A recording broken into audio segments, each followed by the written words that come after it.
So let's create our program on scope resolution operator. Here hash include IOStream. I covered a separate tutorial on this, what are preprocessor header files, so please check it out, or that tutorial, so that you can learn why we are using preprocessor header files, why we are including these files. I'll tell you in brief again. Hash means preprocess directory, preprocessor. IOStream means header file, and we are using include. That means preprocessor is telling the compiler that before the actual compilation start, it should include some header files, because these header files will contain the definition of the function that we're gonna use in our program. For example, functions like cout. How our program get to know that cout will print any statement? That's because of these header files. And if we didn't include these header files in our program, then cout won't be having any prototype. It will return an error. So in order to cure this problem, we use preprocessor, we use header files, we include header files at the beginning of our program. So this is a pre-compilation. Actually, this is known as a pre-compilation stage where we include header files. So IOStream will contain the definition of some functions. Now again, hash include, this time conio.h, that is console input output.h. That means it contains the definition of cout, cin functions, or some other functions that I'll discuss with you later. Now we are using name space standard. It means we're telling our compiler, we are telling our program that we are using C++ standard library. And what namespace is used for? That is used for, sometimes there are more than one function with the same name. So in order to differentiate them, we are using namespace standard. Okay, we are using C++ standard library here. Now let's define a variable int m, okay, that is equal to 10 in this. So first of all, I'm using this is for comments, single line comment. Whatever I define here, the compiler won't read it. It's for our easy understanding. It won't be executed in the program. So this is global variable. Here we define a variable m that is equal to 10. So this is the global variable m. That means the value of m will be equal to 10 throughout. Wherever if we want to use the value of 10, we'll just call m. So here this is known as global variable, where we define the value of m equals 10. Okay. Now we know that our program should contain at least one main function. So we'll define it as int main. That means our function, our main program, should return some integer values at the end of successful execution. Now we define the scope, and one thing is there, int main, that is our main function. Our main function is the entry point of our program. The compiler will execute everything and will read everything from here only. Okay. Now again, we are defining the variable m, whose value is equal to 20 this time. Okay, so we redeclared m, declared here. Okay, redeclared here. Now we start our new scope again. Here we define a value int k this time, and that will be equal to m.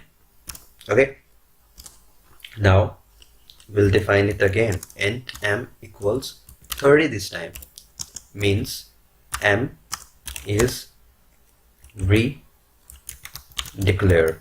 Okay, now let's print this statement, cout cout. Okay, suppose this is the innermost block, as we know that innermost block. So let's print this. We are in the innermost scope. Okay, and we need to print out the value, that is cout value of m, that will be equal to this. Okay, value of suppose first we'll print the value of k here, k equals this, then cout m. Got that? This. So you have this. Then what we're gonna do, cout. Now we are using scope resolution operator. Okay, we'll print the statement scope resolution operator. That's it. And cout m. Done.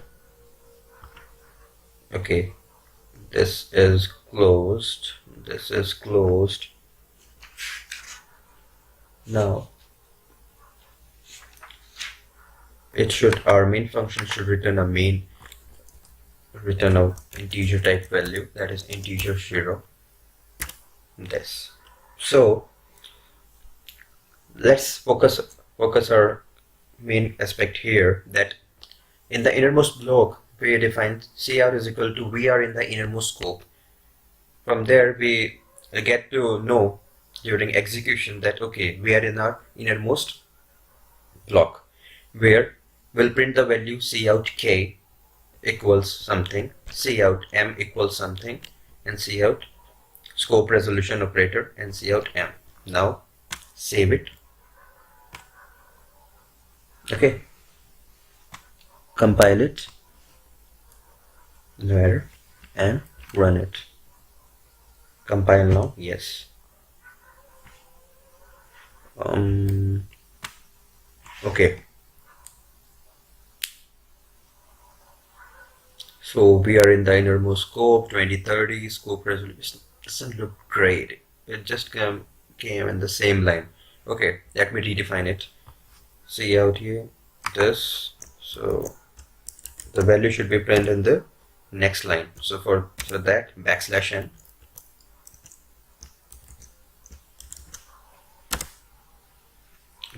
\n, okay, here again \n. Okay, so now again save it, compile it, and run it.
Okay, now guys, see out m equals n. Well, our main function is returning value 0. So I just redefined the code. I used \n at the end of cout statement so that the value should be printed in the next line. So our code should look good. If you are feeling so good, then you should look good. Okay, that is my concept. Forget it. So here, cout, that is we are in the innermost scope, \n, that is for next line. In the next line, the value of cout k should be n, cout m, cout scope resolution operator, and now save it.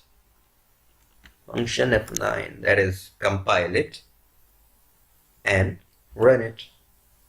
Here you can see, let me show you. Okay, so here you can see at the beginning of our program, integer m is having a value 10. That is globally defined, globally defined variable. That means m will be having a value 10 throughout.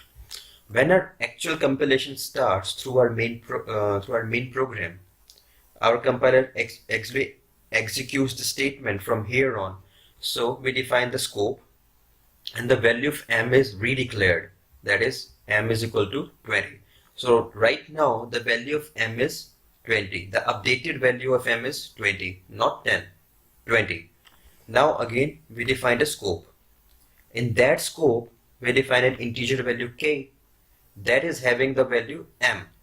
Means whatever m is having will be passed to k. So the updated value of m was 20. Okay, so now value of k is 20. Again, m is redefined, that is 30. Okay, but k is having a value 20.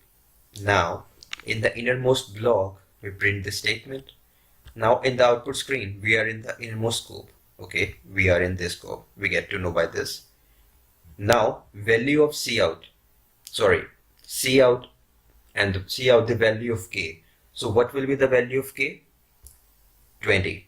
Here we can see that is 20 because the updated value of m was 20 at the time when we assigned the value to k. So the value of k is 20. Now value of m, when we point out the value of m here, what was that? Cout m, what was that?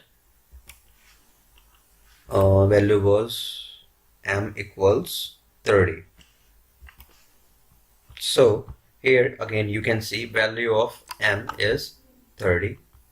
Okay, now we are using scope resolution operator because whenever we want to print value of m, we always get the value 30 no matter what we do. But now we are using the new operator, that is scope resolution operator, in order to access the value this. Oh, sorry to say guys, I didn't use that scope resolution operator here. I need to use like this, Control S. I mean save it, again compile it so that there won't be any errors, then run it. So see here, now when we are using scope resolution operator with m, now the value is not 30. As you can see, the value is 10 all the way back to here. M is equal to 10. So that is the use of scope resolution operator that we're gonna use in our program.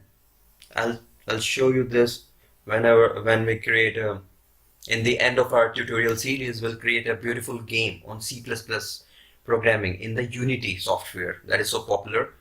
But here let's focus, let's recap the whole program again. Hash include, that is we are including our header files. We are including our header file like console input output.s so that it will hold the definition of functions like cout. Then we are using namespace standard to differentiate the functions. Now we globally defined a variable m as 10. It is holding value 10. Now we start our main program through int main. Here we again redefined an integer m with 20. Now the updated value of m is 20, not 10, 20. Again, we start a new scope. Here, we define a new variable k that is holding value m, and updated value of m was 20. So, in this case, k is equal to 20. Now, we redefine and redeclared variable m, which is equal to 30. Now, we are using cout statement to print the statements. Here, you can see cout k. We are printing the value of k. What should be the value of k? The updated value of m, that was 20 at that moment. So value of k is 20. Now we are printing the statement cout m. What was the updated value of m here? M was equal to 30. So in this scope, value of m will be 30 throughout. Throughout his life cycle, the value of m will be 30. So here, when we are using cout m, the value of m will be 30. Now we are using scope resolution operator. And what is the use of scope resolution operator? To access the global variable or global values. So cout scope resolution operator and m. So the value will be printed as 10. Here you can see the globally defined variable. And after the successful execution, our main program should be returning value 0. So process exited after this second with return value 0. Press any key to continue. So this was all about scope resolution operator. I hope you like this video. Please like it, subscribe it, and please comment below if you want me to cover any new section, any new chapters, any tutorial, any topic that you face issue in C++. Please comment below. Thank you. We'll meet in the next section.